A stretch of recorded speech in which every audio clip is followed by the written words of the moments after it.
subscribe kana ka danna ƙararrawa don samun wato ainihin sabbin shirye-shiryenmu da zarar mun dora. To fa mai sauraro labarai da su.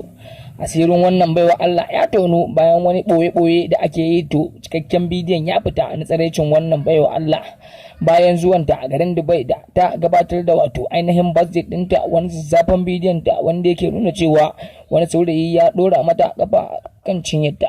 To mai sauraro ta cikakken wannan batu a wannan tasha ta mai albarka mai suna Arewa Unity TV. To amma kafin cikakken batun mai sauraro bari mu ji ta gaba dawo. Barkanka da zuwa wannan tasha ta mai albarka mai suna Arewa Unity TV domin samun zababban labarai tare da gudu zuwa ga wannan tasha ta mai albarka mai suna Arewa Unity TV.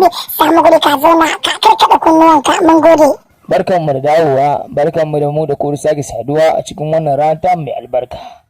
Kandun labaran ku tsawara mai sauraro, amma ga cikakken batun yana biyowa. To mai sauraro, kamar dai kullun yadda wannan tasha ta mu ta ku da saba kawo muku wato ainihin zafafan labarai, so yau ma wannan tasha ta mu ta ku mai albarka mai suna Arewa Unity TV ta leko wani zazzafin batu ne na wato jaruma Maryam yayin da ta yi likin a kasar Dubai, yayin da wani zazzafan bidiyon ta na likin ya fita a duniya baki daya. To mai sauraro muna tare cikakken wannan bidiyo a wannan tasha ta mu albarka mai suna Arewa Unity TV.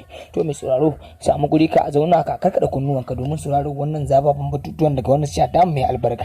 To amma ka danna mana wato ainihin subscribe kuma kana ka danna mana alamar kararrawa dan samun sababbin shirye-shiryen mu da zarar mun dora. Dan ta haka ne idan ka danna subscribe kuma ka danna alamar kararrawa ka samu ban shirye-shiryen mu zarar mun dora. To mai sauraro muna tare cikakken wannan bidiyo a wannan shata mai albarka, amma ka danna subscribe kana ka danna kararrawa dan yanzu muna kan editing ne na wannan bidiyo yayin da za mu saka mashi. To mai sauraro mun gode kallon wannan shata mai albarka mai suna Arewa Unity TV, mun gode.